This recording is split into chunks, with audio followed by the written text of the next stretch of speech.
Students, कैसे हो आप सब लोग। एमसी और आप लोग बहुत ज़्यादा अच्छे हो गए। सो स्टूडेंट्स, आज के इस वीडियो में हम लोग डिस्कस करने वाले हैं नेवी एसएसआर डबल ए में आने वाले मोस्ट इंपॉर्टेंट साइंस के क्वेश्चन को। और हम लोग का टॉपिक है मोशन इन पार्टिकल्स, यानी कि पिंडों में गति, निकाय में गति किस तरह से होता है। तो ये हम लोग का पार्ट फर्स्ट वीडियो है और पार्ट्स आगे वाले पार्ट सेकंड पार्ट थर्ड ये भी वीडियो आएंगे, क्योंकि बहुत सारा क्वेश्चन इस टॉपिक से आता है आप लोग के एग्जाम में। एक से दो क्वेश्चन आते हैं आप लोग के एग्जाम में। तो चलिए वीडियो को स्टार्ट करते हैं। फर्स्ट क्वेश्चन को देखते हैं कि क्या बोल रहा है क्वेश्चन।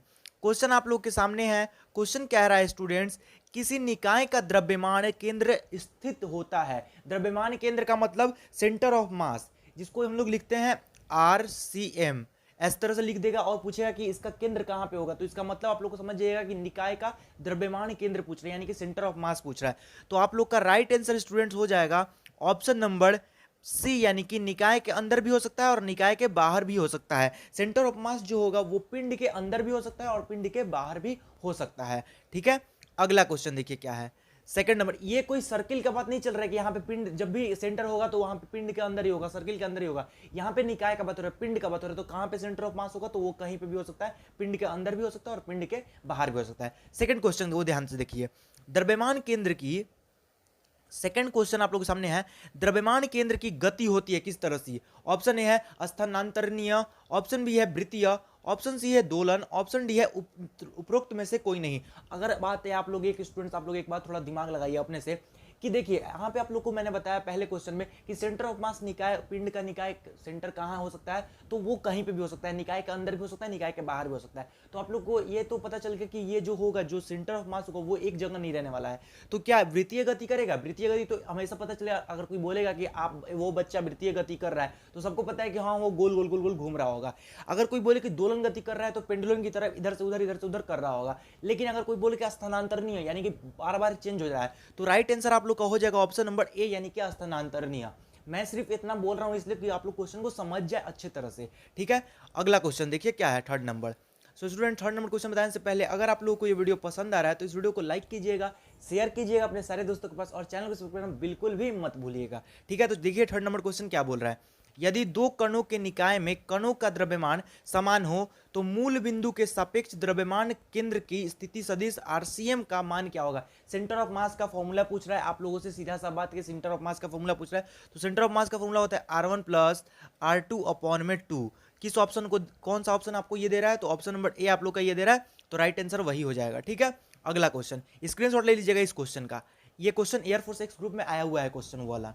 अगला क्वेश्चन फोर्थ नंबर देखिए, एक समान वृत्ताकार वलय का द्रव्यमान केंद्र स्थित होता है कहां पे। ऑप्शन ए वलय के केंद्र पर, ऑप्शन बी है वलय की परिधि पर, ऑप्शन सी है वलय की त्रिज्या के 1/3 भाग के बिंदु पर, ऑप्शन डी है उपरोक्त में से कोई नहीं। तो फोर्थ का राइट आंसर आप लोग का हो जाएगा स्टूडेंट्स ऑप्शन नंबर ए, यानी कि वलय के केंद्र पर। एक समान वृत्ताकार वलय का द्रव्यमान केंद्र कहां होता है, तो वलय के केंद्र पर। और इसी कॉन्सेप्ट के ऊपर मैं आप लोग को एक क्वेश्चन बताऊंगा, आप लोग उसको बड़ी आसानी से समझ सकते हैं। ठीक है, अगला क्वेश्चन देखिए fifth number. Fifth number question क्या है। क्वेश्चन बोल रहा है, यदि किसी निकाय पर कार्यरत बाह्य बल का मान शून्य है तो त्वरण का मान क्या होगा।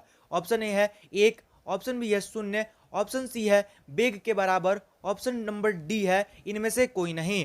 तो फिफ्थ का राइट आंसर आप लोग का हो जाएगा ऑप्शन नंबर बी, यानी कि 0। अगर किसी निकाय पर कार्यरत बाह्य बल अगर का मान 0 होता है तो त्वरण का मान भी 0 होता है। और ऐसा क्यों होता है स्टूडेंट्स, ये मैं आप लोग को बता देता हूं। क्योंकि स्टूडेंट्स इनके फॉर्मूले जो होते हैं, अगर यहाँ पे वर्क का मान अगर हम लोग 0 करते हैं, किसी बाह्य बल का फोर्स का मान अगर हम लोग 0 करते हैं, अगर देखिए जिस तरह से मैं आप लोग को एक क्वेश्चन समझा सकता हूँ, अगर हम लोग force is equal to m into a लेते हैं तो एक्सेलरेशन का अगर वैल्यू हम लोग 0 रखते हैं तो मास भी हम लोग का 0 हो सकता है। उसी तरह से यहाँ पे जस्ट लाइक वही फॉर्मूला का यूज होता है कि अगर हम लोग किसी बाह्य बल को अगर हम लोग 0 करते हैं तो उसका त्वरण अगर मान 0 होता है तो त्वरण का मान क्या हो जाएगा, 0 हो जाएगा। ठीक है, अगला क्वेश्चन देखिए क्या है, सेकंड नंबर क्वेश्चन। और ये क्वेश्चन बहुत ही इंपॉर्टेंट क्वेश्चन है और बड़ा ही आसान सा क्वेश्चन है। इसको ध्यान से थोड़ा सा देखिएगा आप लोग, किस तरह से इसको सॉल्व करेंगे हम लोग। 2 किलोग्राम तथा 1 किलोग्राम के दो पिंड 3 मीटर की दूरी पर स्थित है। निकाय के द्रव्यमान केंद्र की स्थिति होगी। अब देखिए द्रव्यमान के निकाय केंद्र की स्थिति तो 2 किलोग्राम होगी। अब कहां पे होगा ये मेरे को बताइए आप लोग। सबसे पहले मैं एक ग्राफ बना लेता हूं यहां से। ये हम लोग का एक्स एक्सिस हो गया और ये हम लोग का वाई एक्सिस हो गया।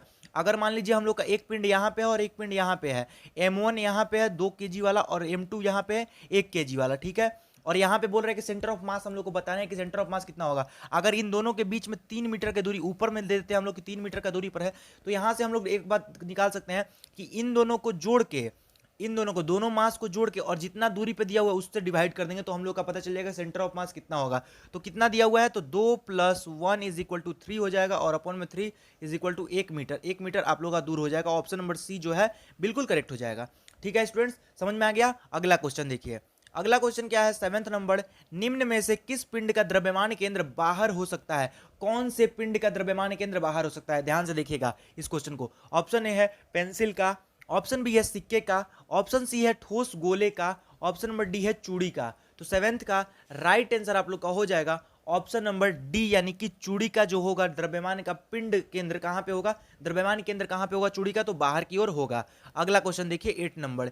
8 नंबर क्वेश्चन क्या है, एक फॉर्मूला बेस्ड क्वेश्चन है, इसको ध्यान से देखिए, ये सिर्फ फॉर्मूला ही है तो पढ़िएगा ध्यान से, इसको रट लीजिएगा। क्वेश्चन क्या बोल रहा है कि द्रव्यमान के सतत वितरण फलस्वरूप द्रव्यमान केंद्र के सदिश स्थिति सदिश का व्यंजक होगा। ऑप्शन ए है r = 1/m integration of dm, option B है आप लोग का r = 1/m integration of rdm, option C है r = 1/m integration of r, option number D है इनमें से कोई नहीं। तो 8 का राइट आंसर आप लोग का हो जाएगा ऑप्शन नंबर बी, यानी कि r = 1/m integration of rdm।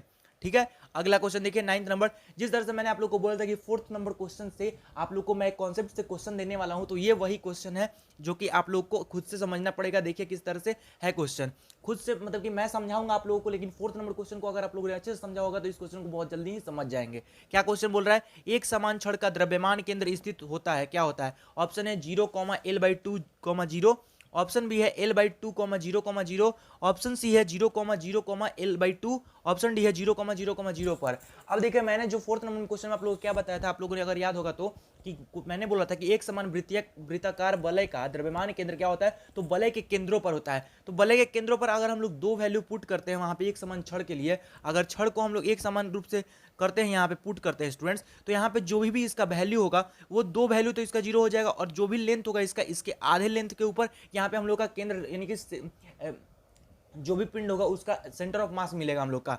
ठीक है, तो यहाँ पे हम लोग किसी एक पिंड को हम लोग रख सकते हैं, तो पहला पिंड ही हम लोग का जो होगा L/2 होगा। ऐसा क्यों, क्योंकि एक समान छड़ का द्रव्यमान है, इसी कारण हम लोग का ऑप्शन बी जो है बिल्कुल करेक्ट हो जाएगा, L/2, 0,0। ये आप लोग का बिल्कुल ही करेक्ट आंसर है। ठीक है स्टूडेंट्स, तो स्टूडेंट्स अगर आप लोगों को ये वीडियो पसंद आया है तो इस वीडियो को लाइक कीजिएगा, शेयर कीजिएगा अपने सारे दोस्तों के पास, और चैनल को सब्सक्राइब करना बिल्कुल भी मत भूलिएगा, जो कि बिल्कुल फ्री में होता है। और जो बच्चा इस चैनल पे पहली बार आया है वो इस चैनल को सब्सक्राइब कर ले, ताकि आप लोगों को जितने भी वीडियो अपलोड होते हैं इस चैनल पे, रोज 3 से 4 वीडियो अपलोड होते हैं नेवी के, SSR, AA, air force XY group के लिए, तो जो भी बच्चा जिसका भी प्रिपरेशन करता है उसका प्रिपरेशन आराम से हो जाएगा। तो आप लोग वीडियो को पूरा अंत तक देखिएगा। कोई भी क्वेश्चन आप लोग को अगर नहीं समझ में आ रहा तो आप लोग कमेंट कर दीजिएगा, मैं आप लोग को उसका रिप्लाई कर दूंगा। ठीक है, तो मिलते हैं आप लोगों से बहुत ही जल्द अगले वीडियो में, तब तक के लिए till then good bye, have a great day students, जय हिंद जय भारत।